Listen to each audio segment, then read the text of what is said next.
Hi, it's Seth Godin. Thank you for coming, and thank you for being a freelancer, for caring enough to do that work you do. I love being a freelancer. I've been a freelancer for a long time, and I probably do it for many of the reasons that you do it. The first one is it's a chance to do great work. Not because we're told to do it, but because we can do it.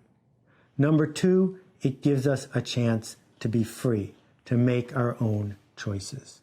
Number three, it makes us responsible for the work we do because we chose to do it. Number four, it lets us make a living by making a difference. And number five, regardless of where we come from, if we choose, it gives us a chance to become a professional. This course is about a very simple idea. Being generic is a choice. If you are generic, a cog in the system, you will always be struggling to get paid fairly, struggling to get new clients, struggling to have the freedom to make a difference.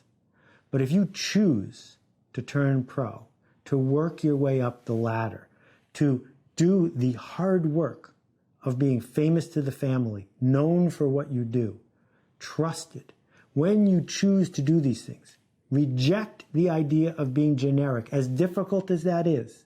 When you do those things, then you are fulfilling your potential as a freelancer. And in this course, I'm going to give you more than 300 examples of people who have found an edge, who have found a sense of meaning, who have found a way to do this work that matters to them. I'm not doing it because I want you to copy any of these people. You can't. It's too late to be them. They are them. I'm doing it because I want to batter and undermine that voice in your head, the one that's been told that you must fit in, the one that's been told that you should be ever more generic.